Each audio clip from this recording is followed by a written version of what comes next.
Hello, everyone, and welcome to another episode of Doha Heat podcast. I'm not actually planning this, but this month we're just having amazing women come on the show, and I'm really happy because it's March and it's Women's History Month. So, today we have a very special guest. Okay, I hope I don't butcher your name, but Jean Marie. That's Marie? perfect. That's perfect. Yay!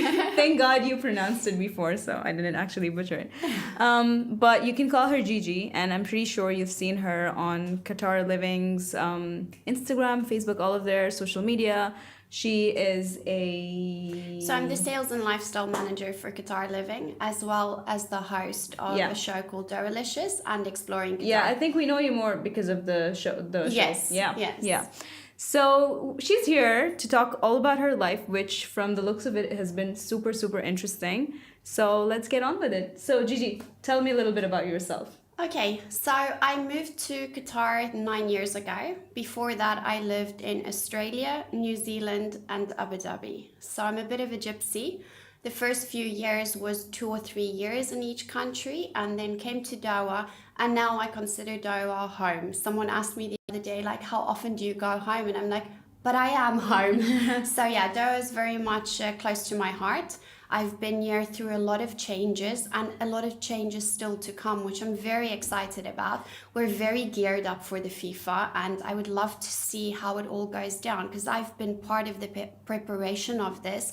I have the privilege to interview some sports stars at times. So it's very exciting times. Like you can drive down the roads of Doha every day and feel the change. Like it's really starting to happen. Yeah. 5 years ago, 2 years ago, a year ago, we saw the stadiums go up, but we never really felt it. Driving in Doha, and that's what I do all day long, I feel it. Like I feel it, and the excitement is building. That's amazing. Yeah, that's very true actually. When did you actually come here? 2009. Okay, quite a while. Quite 10 a while. years. Almost 10 years, Yeah, yes. I came a year before you. Exciting times, Wow. eh? Yeah, definitely. So you've seen it grow from I'm pretty sure it grew much more in the last few years than it did ever since. It definitely did. Yeah. In the beginning, when I came, a lot of people asked me, oh, when you came, there must have been nothing. And I'm like, no, the majority of it was there. But the actual development and finishing projects, I've seen that. And it's been super exciting, honestly. Yeah, and not just in architecture. I think even community, I think we've gotten a lot closer and there are lots more things for us to do as people living here than there was.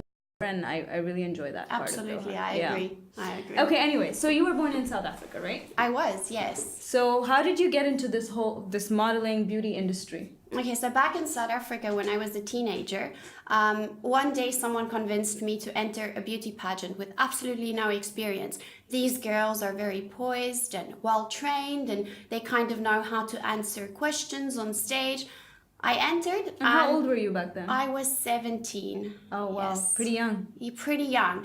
Never thought that I would ever do beauty pageants. It's not something that I could say I was interested in. And I never thought of myself as the Barbie doll kind of image that people connect. So what were you interested in at that time? What were you doing? At that time, I was working as a waitress because in South Africa, it's really lovely. I think this is the only thing I wish that Qatar would implement, is for teenagers to be able to work as waiters, waitresses, to work in shops like, let's say, Zara or Mango, for instance, to get that work experience and that experience of customer service. Yeah, it helps you grow. Yeah. It definitely does. I worked from the age of 15. I would work as a waitress, or I worked in a surf shop on the beach, which was great. So I got to enjoy the beach and work and gain some experience. So you're pretty independent.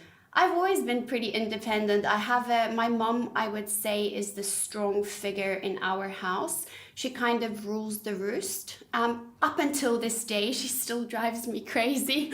I'm now moving to a new apartment, and she's already laying out my apartment for me. And I'm like, Mom, I'm 36. I really don't need your help anymore. So yeah, I entered this beauty pageant and I was first princess, so runner up. And it kind of lit a fire in me. I'm very competitive generally. And I started doing beauty pageants, and from that particular one, I won the next one and the next one and the next one. And I met a lot of people. I got involved with charities.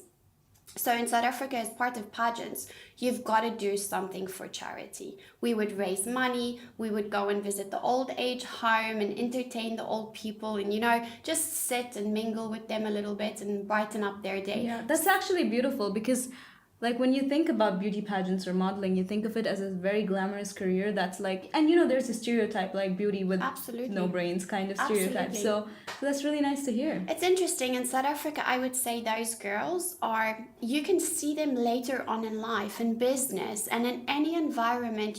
I can point out who's an ex-beauty pageant queen. You can see it by the way they dress, the way they carry themselves, the way they speak. So public speaking is part of it. You have to have knowledge about sport, education, and politics as well. Oh, wow. The questions are extremely tough. One of the biggest ones I did which was Miss KwaZulu-Natal. We had a panel of around 10 judges and the questions were hectic. I walked out of there going, it was like writing an exam. You had to know everything that was happening all over the world. So beauty without brains, that's definitely not true. Definitely not true.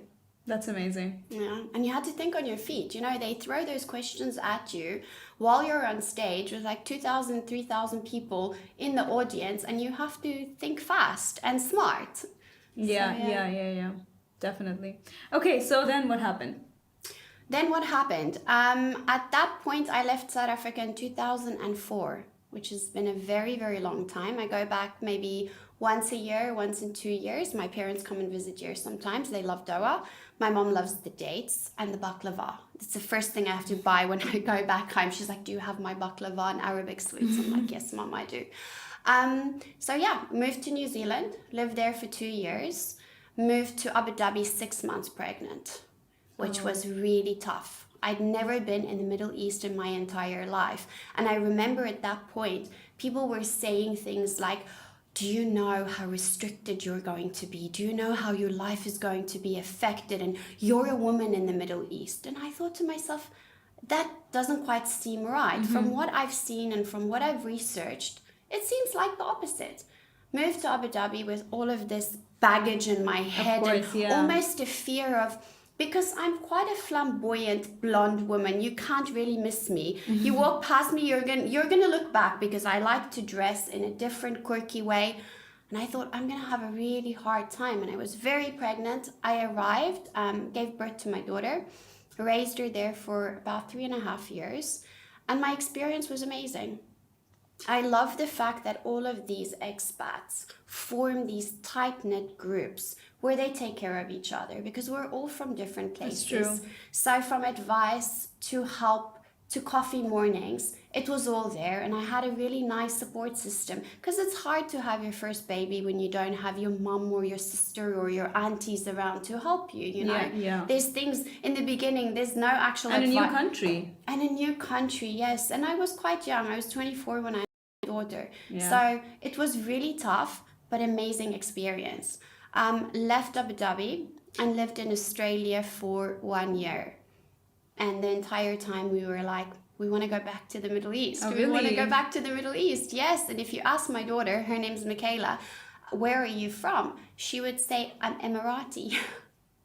And people would look at her like, you have blue eyes and blonde hair. She's like, my mom and dad is from South Africa and I come from Abu Dhabi. Wow. This changed when she was about 10 years old. She realized that now you've got to say that you're South African. This doesn't make sense anymore. So yeah, and then moved to Doha. I came here not knowing, where am I going to go? What am I going to do? What industry am I going to place myself in? I had worked in sales, I had worked in beauty, I had worked in fashion. But I was a little unsure, because then again, the Emirates and Qatar are two very different places. I arrived and remember taking my daughter to a modeling agency. And the lady said to me, she's like, we love your daughter. We'll use her for some campaigns, ads and things, but we would like to work with you. And I was like, I'm in my very late 20s. Why? And she said, no, actually, there's a massive market for modeling, hostess work and modeling in Doha. which I was completely unaware of. Thinking that you're coming to the Middle East, modeling kind of disappears Yeah, you. that's what I would assume. Yeah. Everybody thinks that. Yeah. Then I discovered all of the local magazines, Haraya, Glam Magazine, Ulala, all of these, the models are from Doha. Girls that live here that either did modeling before or actually started doing modeling in Doha.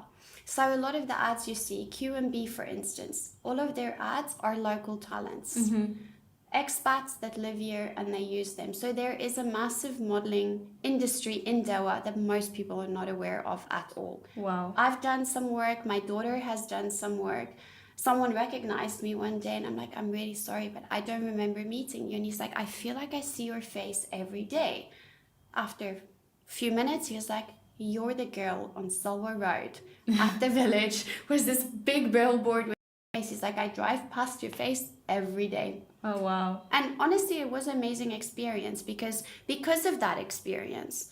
I went and worked for some of the modeling agencies as a project manager, which was amazing. Sometimes I was in charge of 100 people. Some days I was in charge with one model to go for a buyer shoot. Met a lot of local Qatari designers, which is amazing. They're super talented. Abayas took on a new life for me. Jalabiyas became beautiful because of stones and sequins and different styles that they make them in. In the beginning, you arrive and it's a black abaya. But once you get to deal with these local designers, super talented. Some of them are extremely young. I think the youngest designer I worked with was 18 years old. It's incredible. Yes. And they're having a lot of success internationally as well now. We have a local Qatari designer for shoes. The only local Qatari lady that designed shoes. Amazing. Paris Fashion Week has seen some of her work. So wow. Yes, it's amazing. That's honestly, good to hear, honestly. It is. Yeah. Now the fashion industry in Doha, I've seen that develop over the years as well, and it's incredible to watch. Gaining international success is an amazing achievement, honestly. That's very true. Who thought? Yeah. Who thought? Yeah. Honestly, moving here, I never saw myself gaining so much experience and knowledge and growing so much as a person, to be honest. Well, talking about the fashion industry, like I would assume the fact that we don't have like factories here, you know, to sort of make the materials or, you know, all of those kinds of things, the pre-production. So it must also be challenging, but the fact that they've achieved so much with like being constricted in these challenges, that's pretty awesome. I think factories would be amazing addition to this fashion, because everyone is fashion crazy here. You can look around, of course, and everyone is male and female, not just female. But I have spoken to a few people and this is in the pipeline to start. Oh really? Yes, that will be amazing. Qatari produced, yes, everything from the material to the stitching, everything will be done locally. How long that will take, I'm not sure. But trust me, people have noticed that there's a massive need for that. Of course, yeah. And it's being worked on. Well, that's all I can tell you for now. Okay. So tell me a little bit about how it was different to be like in pageants in the European countries and then coming here to Qatar and like, or in the Gulf, you know, what's the difference that you see when it comes to the fashion industry? Well, I think pageants, because in the Middle East, of course, you don't have anything like pageants. Yeah. It doesn't exist. I think what the Middle East lacks is finishing schools. So, meaning teaching girls etiquette, how to eat with a knife and fork, which knife and fork to use on which course. So I think this is something that definitely needs to be implemented. If I wasn't as busy as I am, I probably would have started one by now. But that is, I think, a more acceptable version of everything you learn as a beauty queen in a Middle Eastern way. It would make it available for everyone to attend. Boys and girls.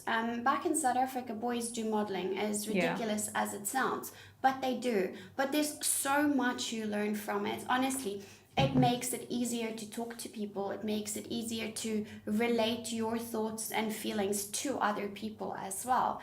Because you're competing, in a sense, you're competing with other girls for a title. And it's the same thing in business. we compete daily. It doesn't matter if it's against male colleagues or female colleagues or industries or companies. We compete all the time. And to know how to compete in, there's a specific word for it. My English is not always amazing. There's a word for competing. Playing fairly, playing aggressively, but playing fairly. I think for me, why I've been extremely successful in Doha is I never make enemies. And I approach my selling in a way that if you were my friend and I sold you a product, I would sell you the best product. A product that you can use, that will be good for you, that you would have advantage from. And I do the same in business. I treat any customer or client as if they were my friend and I want to do the best for them. Yeah. And my reputation has been amazing, and I feel that is the key to success here, is be honest. I'm aggressive. For a woman, I'm very aggressive. Which also scared me in the beginning because I don't step back for anyone at any time. If I believe in my product, if I believe in what I'm saying, I go full force. But it's been very well perceived and accepted here. And I mainly do business with men, which I'm very proud of because I've proved that I am just as knowledgeable and good at my job as any male colleague of mine. That's amazing. So, okay, along those lines, I want to ask you, I mean, you said that you sell products that you care about. So how does that process work? Because nowadays you see like thousands of influencers online, and sometimes you can't help but wonder, like, Is it real? Yeah. Or is it not real? Yeah, because if there's 7 women at the same time promoting the same thing, how genuine is this? And am I supposed to believe you? Because of course we know that you're getting paid for it. So where's that fine line? I think because of the company I work for, they've been in the market for 13 years and they started as a blog. They've built up a very good reputation and a very honest reputation. So any client I sign up, you will see me have a lot of services and use a lot of products. Yes, are we being paid? Of course we're being paid. Are we being honest? Absolutely. If I dislike a product, I would rather not review it or say anything about it because, of course, it's also not my job to go around harming other brands or other products. But I would rather not say anything about it instead of go, it's amazing and I'm glowing. If I'm not glowing, I don't say anything. You have to be honest because at the end of the day, someone will go and spend money and buy that product and see that whatever you said was not true. So I think to stay authentic, we have a lot of influencers in Doha and all over the world now. Very beneficial because you can see someone review a product. Now, should I spend my money on it or not? How authentic some of it is, I'm not sure, to be honest. I'm backed by a company, so it's not an individual saying this product is amazing. I'm backed by a company with a reputation, so I tread very carefully on what I say and what I don't say. Okay, so for example, I mean, there must be people watching us or listening to us who are interested in becoming influencers or interested in this industry. What tip would you give them to be more authentic and more genuine? Like, for example, if you were approached by a client and say you did not like their product, how would you approach that situation? To be honest, I would be very frank with the client and I would say, listen, the product that you've provided, honestly, it doesn't have the effect or the desired effect that it says it will. The choice is either replace it by another product or we scrap this because personally I cannot review it and say that it is amazing and 5-star when it isn't. I think honesty gets you a really, really long way, especially in Doha. It's a very small place. Yeah. Earlier when I said don't make enemies, it's meant in a very broad term. Sometimes you can do something for someone and sometimes you can't. You just need to go, this time I'd love to help you, but unfortunately I can't. It's that simple. For bloggers, especially for new bloggers, the more authentic you are and the more honest you are, I know a lot of countries have started implementing when it's a paid advertisement that it should state that it's a paid advertisement. And I think this is the way forward. Because if I go to a coffee shop and I buy a coffee and I tell you this is the most amazing coffee, this is my opinion of it. But if they paid me to have the coffee and to then advertise it. And I tell you it's the most amazing coffee. It really has to be good coffee, but you need to be aware that I got paid for that ad. And I think that's the way forward. That kind of protects the viewer, the consumer. Yeah. Because honestly, even from your own account, of course, Qatar Living account is massive, and we see the interaction and how people are interested in the things we review or that we talk about or the places we visit. It's amazing how much influence you have, even on your own personal account. Whatever you say and do, people do buy into it. So you have to be careful, especially if you think about it. There's teenagers watching this. Yeah, very impressionable Young minds. girls Yeah. are very impressionable. So I have a daughter that's 12, and for me, I prefer people being authentic about something and giving correct information, or rather not to say anything, because you are leaving an impression on my daughter. Yeah, yeah. So the whole over the top amount of surgery and fillers and Botox and all of these things, it can go to the extreme. And I wish people would censor what they show and say a little bit more. Because now kids feel that they need to have lip fillers at the age of 17. And they need to have baby Botox. It's now called baby Botox, where you have these tiny little injections in your face God. with Botox. They're saying it will prevent wrinkles for later on. Completely unnecessary. Yeah. Teach your daughter, number one, how to take care of her skin properly from a young age. And to love herself the way And she to is. love herself the way she is. I think that's another thing that would be great, is if there was more social media education for teenagers about what is fake and what is real.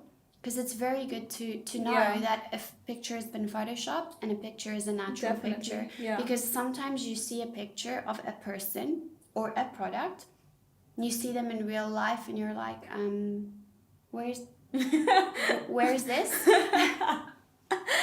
So yeah, This has happened to me. It does happen, doesn't it? It does. I've seen a person on social media and then I saw them in real life and I was shocked. Completely I was like, different, what? Yes. Yeah. What happened to loving yourself the way you are? Look, I'm not against enhancement at all. But be honest about it, I think. Be honest also. about it.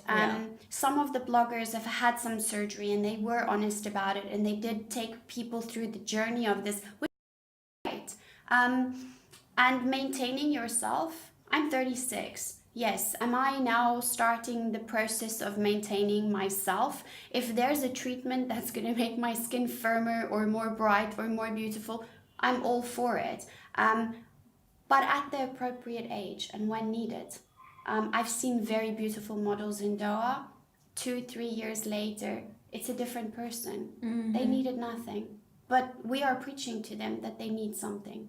Yeah, especially with social media, because you see perfection everywhere. Yes. And you see yourself and then you're just like, it's really toxic sometimes. It's destroying. I think. It's really destroying.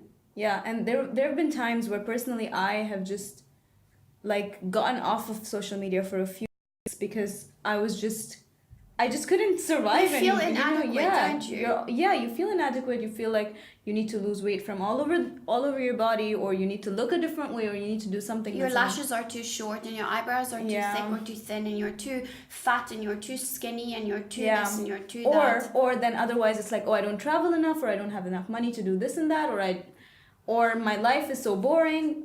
But so I think what you have to remember is, even you yourself on your personal account, you're not going to go through your phone and pick the most miserable looking picture of yourself, or your terrible meal that you had, or your bad experience that you had, and upload that. We tend to select our great moments. We curate our lifestyles. Yes. Yeah. And that's all it is. And that's what should be taught, that I am just picking. It's like the highlight of every day. We are picking the highlight and we're showing that.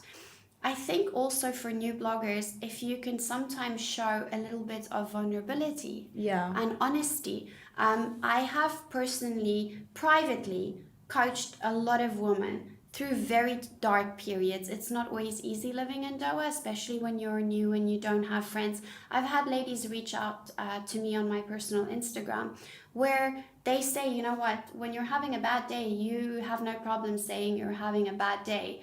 And I think people relate to that. I think it's important. Again, Yeah. being authentic and being Yeah. real. Because if influencers, you're influencing someone, and if you're gonna tell them, if you're gonna be genuine with them and say, hey, you know what? I also have bad days. I also find it I difficult. also have pimples. Yeah, I also and wrinkles.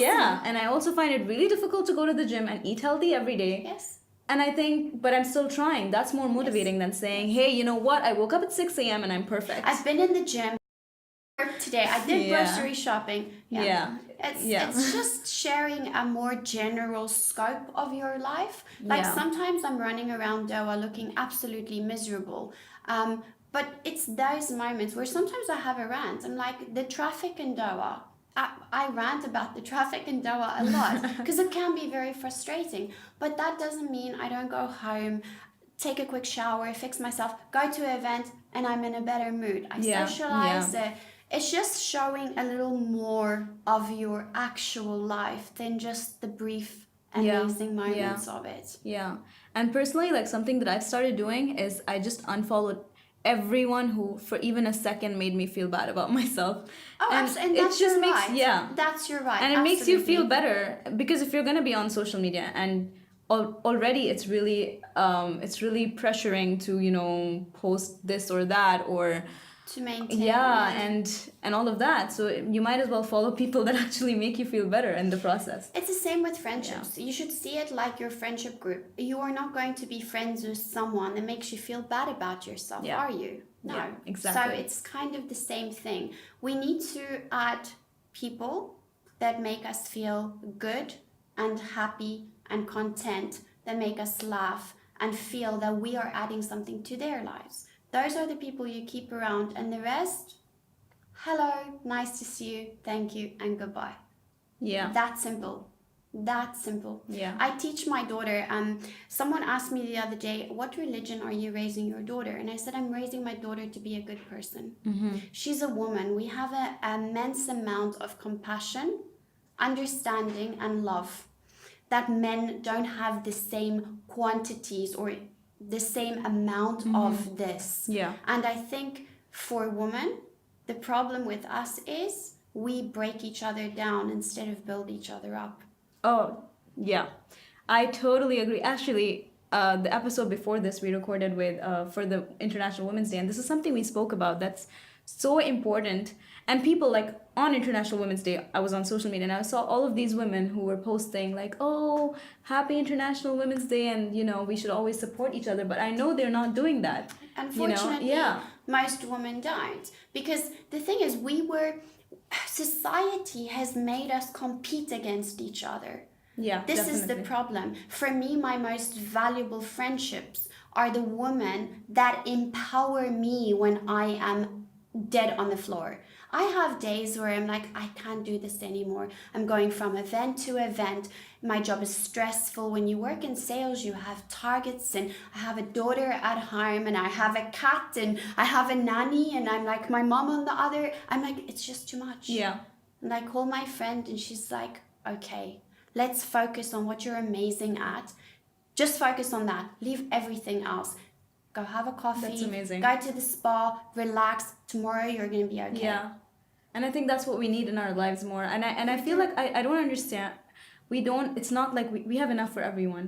Of course. We have enough for everyone But that we we're can all all. different. Yeah. How can I possibly, for 1 minute, either be jealous, competitive, against you? We're two completely different people. Yeah. And I think a lot of times maybe men compete in business, but I don't see men competing in the way that women are constantly competing. She's skinnier, she's prettier, she's more successful. Yeah. You are your own person. Yeah, and I think that's something we have to constantly remind ourselves of, because Absolutely. obviously I think we're kind of indoctrinated with this ideology that we need to compete with each Yes. other to succeed at life. Yes. But we have to constantly remind each other that when do we feel our best? When there's another woman supporting us, not a man, not anyone else, but when there's a woman who's telling us, you know what, Yes. you're great. You're amazing. Yeah, so and you you're should do beautiful. that. Yeah. Do you know what a great a great point for everyone to start at. Every time you see a woman that you think she's wearing something beautiful, you love her shoes, you love her hair, walk past her and go, I love your shoes. Smile and walk away.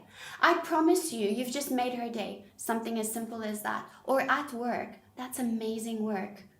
Yeah. That article is perfection. Small things, small things. Yeah. Be kind to each other. That's it. It's literally, that's the starting point for all of it. Yeah, very true. So you were talking about your daughter. How is it to, first of all, I don't believe that you're a mom of a teenager. Like, how is that possible? She's as tall as I am and forever stealing all of my clothes and accessories. Wow. Because Yeah. I think the first time I saw you, I think it was at an event or something, and I really thought you're in your like mid to late 20s. Thank you very much. So- I'll take that compliment. Thank you. See, you just saying started. kind. There you go. So it's amazing that you have a teenage daughter. How is it to, live in this country with a growing daughter? What's that like?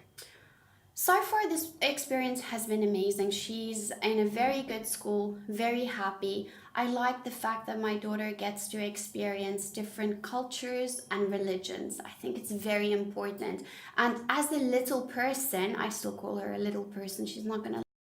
But as a little person, she's so well-rounded. She's extremely creative, spends a lot of time and focus on art, and she's now started getting into Arabic calligraphy. I can never pronounce it properly. Wow. Yes, so now she's putting her hand to that. Doha's given her a lot of opportunities. She entered the National Day competition in Mall of Qatar, and she got third place. Oh, wow. That's So, amazing. yes, and I'm working on doing a small exhibition for her. So honestly, Qatar has been amazing to us. I think she wouldn't have chosen to grow up anywhere else, to be honest with you. She's been here a very long time. Yeah. She was really little when we came. And just very well-rounded and loving the experience. We get to travel a lot. I was saying to someone the other day, as much as some people can be negative about living in Doha, it's like, really, how many times have you been abroad this year? 4 times. When we live in our own countries, we definitely don't Yeah, get it's to connected travel. to everything. So easy to travel. Exactly. And I Exactly. think I totally resonate with, because I also grew up in the Gulf. Like, I used to live in Dubai before, and that's where I had like my primary to middle schooling, and then high school was here. And I had the same experience where it's amazing that I don't think you can get this experience anywhere else in the world, where you are growing up with so many different cultures. And sometimes I think when people ask me what my culture is, I'm like, Exactly. expat is my Exactly. culture. Yes. Because I have something from every culture, and I cannot call myself truly Indian. I cannot call myself Qatari. I can only call myself like a mixture of all of these Of all of cultures that it. I've experienced. And Yes, it's absolutely. beautiful. It makes you a really well-rounded person Yeah. because when you travel, I think the way we treat people are different Yeah. because we understand different cultures, that they eat in a different way, that they have a different religion, and we become more respectful of these Yeah, and things. tolerant. Yeah. When you grow up in your own country with your own people that have 2 or 3 different religions, that eat the same food, that live the same lives, we can become very much like this. It's like Yeah. having shutters. When you live as an expat and you've lived in a Yeah. few different countries and you go to school with kids from all over the world, I think it just makes you so Yeah. much more well-rounded, to be honest. Is it different? Would she have had a different experience in another country? Of course she would have. Other countries are more open to certain things. Yeah. She would have had more activities outdoor. But for my child being an artist, she doesn't mind spending her time indoor that much because Yeah. she paints and she draws. So in that way, for her it's been great. For me, it's been a great experience. Healthcare is really good in the country. Yeah. We are super safe. I never have to Exactly. worry about the safety of my daughter, which as a parent, that's always your number one concern. So it's safety, health, and education. And in all 3, 10 out of 10. That's amazing. And you sound like a really proud mom. I'm extremely, honestly, my daughter is my greatest achievement in my life. Honestly, I get compliments all the time about what amazing, compassionate, sweet, smart, well-spoken child I've raised. So I am very proud of her. No, I'm very proud of her. I'm sure she's very proud of you too. She is. I think it must be quite an interesting experience for her having me as a mom. I don't quite always look like A moms mother. do. Yeah. So yeah, when I go and pick her up from school, sometimes it's quite the So experience. you're the cool mom. I'm the cool mom. You're the Yes, cool mom. I'm the That's cool really. mom. It's funny because on my personal Instagram, a lot of kids from her class follow me and from her Oh. school, which is a bit strange but flattering as well. Yeah, it's so. As a girl, though, it has been a hard experience for her at times, and I've only started realizing this now that she's older. A lot of times she would come to events with me and people would say, they would be very complimentary, that I look very nice, or I dress very nice, or that I'm successful and that I did something great, and a lot of times I'd look over and she seemed a little bit like she was living in my shadow. But this is that stage where she's developing and finding herself as a person. Yeah. So I have spent a lot of time with her on love who you are, embrace who you are, take your own talents and see that as Yeah. wow. Don't look at someone else's achievements and go, what I'm achieving is not as good, because your achievements are completely different. Completely different. And I'm sure the way she's known as Gigi's daughter, you are going to be known as her mom. And you already are with the achievement that she's making. So, Yes. it's only time. Well, thank you so much for coming. I had a great conversation. You're most welcome. It was lovely to be here. Yes, I'm so glad you came. Thank you guys for listening and take care. See you guys next week. Have a great week. Bye-bye. And bye.